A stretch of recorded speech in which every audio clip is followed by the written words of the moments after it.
NCP নেতা নাসিরুদ্দিন পাটোয়ারিকে উপরে উঠিয়েছে জামাত শিবির। এমনকি এখনো তিনি এনসিপি নেতা, বাট নাসিরুদ্দিন পাটোয়ারির ক্যারিয়ার জামাতের হাতে। জামাত চাইলে নাসিরুদ্দিন পাটোয়ারিকে ধনচে বানিয়ে দিতে পারে, চাইলে নাসিরুদ্দিন পাটোয়ারিকে ওসমান হাদির উত্তরসূরি হিসাবে পোর্ট্রেট করতে পারে। অতএব নাসিরুদ্দিন পাটোয়ারি যতই লম্ফজম্প করুক, আসলে তিনি তেমন কিছুই না। এখানে খেলাটা জামাত শিবিরের হাতে, চাবিকাঠি জামাত শিবিরের হাতে। দর্শক, আমি এই আলোচনায় মূলত নাসিরুদ্দিন পাটোয়ারির দুইটা বক্তব্য বিশ্লেষণ করছি। একটা বক্তব্য, টুপি কোনো দল বা গোষ্ঠীর নয়। নাসিরুদ্দিন পাটোয়ারি গ্রামগঞ্জে অসংখ্য মসজিদ সংস্কার ও পরিচালনায় বড় অবদান রাখেন প্রবাসীরা। এখানে টুপি নিয়ে যে কথা বলেছেন, টুপি নিয়ে ইদানিং বাংলাদেশের রাজনীতিতে বড় ধরনের একটা অস্থিরতা বিরাজ করছে। ধর্মীয় অঙ্গনে তীব্র বিতর্ক আমরা দেখতে পাচ্ছি। বিশেষ করে বাইতুল মুকাররমের সম্মানিত খতিব জনাব মুফতি আব্দুল মালেক সাহেব, তিনি মাননীয় প্রধানমন্ত্রী এবং মাননীয় স্বরাষ্ট্রমন্ত্রীকে টুপি পরিয়ে দিয়েছেন। এটা কি তেলবাজি, না এটা নসিহত, এটা উচিত হয়েছে নাকি, এগুলো নিয়ে নানান আলোচনা হচ্ছে। তার মধ্যে টুপি নিয়ে কথা বলেছেন। অবশ্যই টুপির একটা সিম্বলিক গুরুত্ব আছে। টুপি সুন্নত নয়, অনেকে টুপিকে সুন্নত বলেন, না টুপি সুন্নত নয়। টুপি আরবের একটা রসম,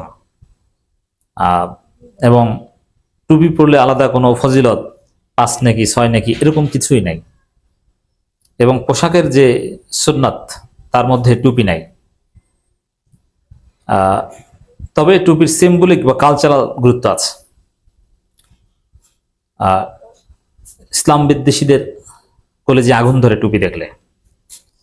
তো সবকিছু সুন্নতে থাকতে হয় না, সিম্বলিক তাৎপর্যেরও গুরুত্ব আছে ইসলামে। যেমন এই যে পাঞ্জাবি লম্বা জুব্বা, এটাও তো সুন্নাত না।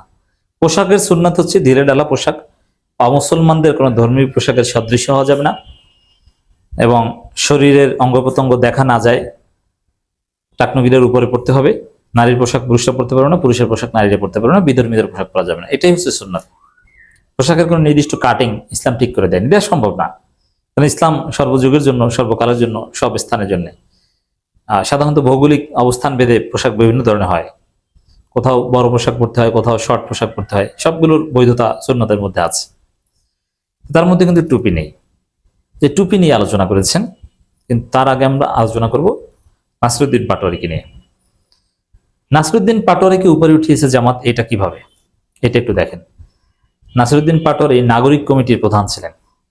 তখন কি তিনি এতটা হিট ছিলেন বর্তমানে যতটা হিট? এবং নাসিরুদ্দিন পাটোয়ারি যেখানে যান, তরুণরা হুমড়ি খেয়ে পড়ে। নাসিরুদ্দিন পাটোয়ারি কি নাগরিক কমিটির প্রধান থাকা অবস্থায় এরকম ছিলেন? এমনকি এতটা পরিচিত ছিলেন, সবাই চিনত তাকে। তার চাইতে নাগরিক কমিটির যিনি সদস্য ছিলেন আক্তারকে বেশি মানুষ চিনত, কারণ আক্তার পুরনো সেই ভিপি নূরের সময় থেকে পরিচিত। নাসিরুদ্দিন পাটোয়ারি ও পুরনো যোদ্ধা, কিন্তু ওইভাবে পরিচিতি কখনো পাননি যেটা আক্তার পেয়েছিল ডাকসু সমাজসেবা সম্পাদক হিসেবে। তো নাসিরুদ্দিন পাটোয়ারি এনসিপির প্রধানও হননি, এমনকি টপ সমন্বয়কদের মধ্যেও তিনি ছিলেন না। তার অসামান্য অবদান আমি অস্বীকার করছি না, তিনি একজন বিপ্লবী, কিন্তু ওই 6 সমন্বয়কের মধ্যেও কিন্তু ছিলেন না। তো নাসিরুদ্দিন পাটোয়ারি বিশেষভাবে পরিচিত এবং স্পেশালি হিট হওয়া, এমনকি অনেক ক্ষেত্রে এনসিপির আহ্বায়ক নাহিদ ইসলামের চেয়ে নাসিরুদ্দিন পাটোয়ারির প্রতি জনগণের আকর্ষণ বেশি, কিংবা তরুণ প্রজন্মের আকর্ষণ বেশি। এটা কিভাবে সম্ভব হয়েছে একটু হিসাব করেন তো। মূল মেকানিজমটা কি? মূল মেকানিজম হচ্ছে শরীফ ওসমান হাদির আসনে নির্বাচন করতে পারা।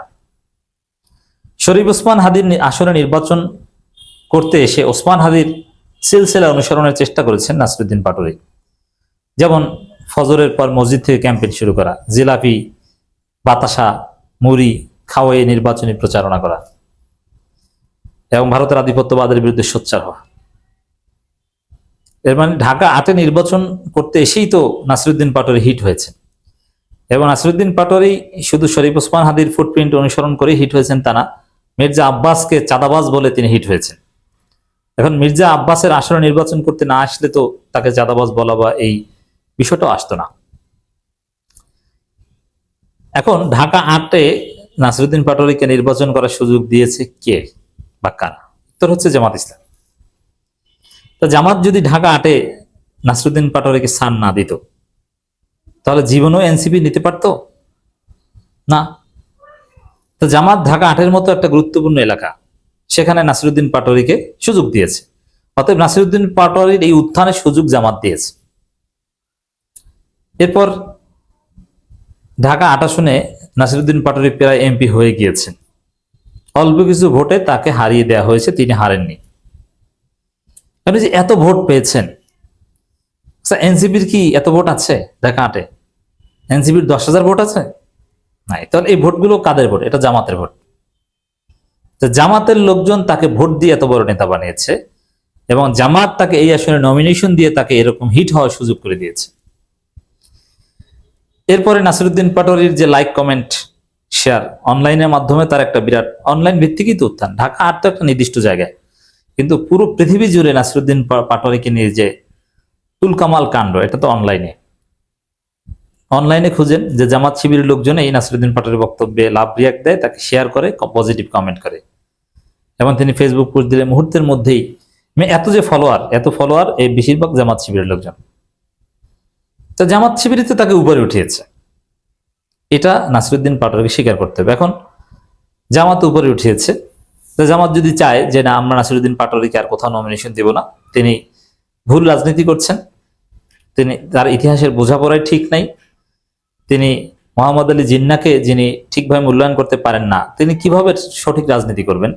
তিনি তো রাজনৈতিক শত্রু মিত্রই চেনেন না। কৃত্রিম হাইপ তাকে দেয়া যাবে না। আসিফ মাহমুদের উপর থেকে যেরকম আসিফ এবং মাহফুজ, এই দুইজনের উপর থেকে জামাত যেভাবে ন্যাক নজর সরিয়ে নিয়েছে, যার ফলে এই দুইজন একদম, যেমন মাহফুজ ছিল কিন্তু এনসিপির সবচেয়ে বড় নেতা, মাহফুজ ছিল নাহিদ ইসলামের আব্বা, পুরো এনসিপি চলতো মাহফুজের ব্রেন চাইল্ডে, কিন্তু সে মাহফুজ আজকে ধৈর্যা, মাহফুজের কেউ দাম দেয় না। জামাত মাহফুজের উপর থেকে ন্যাক নজর সরিয়ে নিয়েছে, মাহফুজ শেষ। আসিফ মাহমুদ নিশ্চিত এমপি থাকার কথা। ঢাকা থেকে যদি নাহিদ ইসলাম এমপি হতে পারেন, কুমিল্লা থেকে বা ঢাকা থেকে আসিফ মাহমুদকে জামাত এমপি বানিয়ে নিতে পারত, কিন্তু আসিফ বেশি বুঝেছেন, জামাত ন্যাক নজর দেয়নি। নাসিরউদ্দিন পাটোয়ারিদের চাইতে অনেক বেশি হেভিওয়েট ছিলেন আসিফ এবং মাহফুজ, কিন্তু তারা আজকে একদম গুরুত্বহীন। তো এখানে নাসিরউদ্দিন পাটোয়ারির ক্যারিয়ারও এরকম জামাতের হাতে, যেরকম আপনারা দেখেছেন আসিফ এবং মাহফুজেরটা জামাতের হাতে ছিল। তো নাসিরউদ্দিন পাটোয়ারি যদি এরকম ইতিহাস বিরোধী রাজনীতি করে, উল্টাপাল্টা রাজনীতি করে, স্বাভাবিকভাবেই তার ক্যারিয়ারও জামাত খেয়ে দিতে পারে। এই শক্তি জামাতের আছে, এই রিয়ালিটি মানতে হবে। দর্শক, এনসিপির মুখ্য সমন্বয়ক নাসিরউদ্দিন পাটোয়ারি বলছেন, টুপি কোনো দলের না, কোনো গোষ্ঠীর না, এটা মুসলমানদের সাংস্কৃতিক ও ধর্মীয় পরিচয়ের অংশ। তিনি ফেসবুক পোস্টে তিনি লিখেছেন, নামাজের আগে বাংলার 2 ঈদ আর ক্ষেত্রবিশেষ জুমার দিনে মুসলমানদের টুপি সংকট নতুন কিছু না, এটা চিরায়ত বাংলার বহু পুরানো দৃশ্য। আলেম ওলামারা যুগ যুগ ধরে এসব মৌসুমী মুসলমানদের মাথায় টুপি পরিয়ে হাতে আতর লাগিয়ে নামাজে দাঁড় করিয়েছেন, এতে অবাক হওয়ার কিছু নেই। আমি নিজেও মাদ্রাসায় থাকাকালীন ঘুম আর গোসল ছাড়া প্রায় সবসময় টুপি পরে থাকতাম। মাওলানা আব্দুল হামিদ খান ভাসানী থেকে শুরু করে বহু রাজনীতিবিদ টুপি পরেছেন, আবার বহু দুষ্ট লোককেও টুপি পরিয়ে দিয়েছেন। এমনকি আমার সাবেক নেতা জুনায়েদ সাকিও ভাইকেও নির্বাচনের আগে ব্রাহ্মণবাড়িয়ায় মানুষ মসজিদে টুপি পরিয়ে দিয়েছিল। টুপি যে ইচ্ছা করবে মানুষও পরাবে, এটা নিয়ে অযথা খোঁজাখুঁজি করা ঠিক না, কারণ টুপি কোনো দলের বা কোনো গোষ্ঠীর না, এটা মুসলমানদের সংস্কৃতি ধর্মীয় পরিচয়। এর মাধ্যমে তারেক রহমানকে বাড়ি দিয়েছে। হোয়াট এভার, যাই বলুন না কেন, নাসিরউদ্দিন পাটোয়ারির ক্যারিয়ার জামাতের হাতে।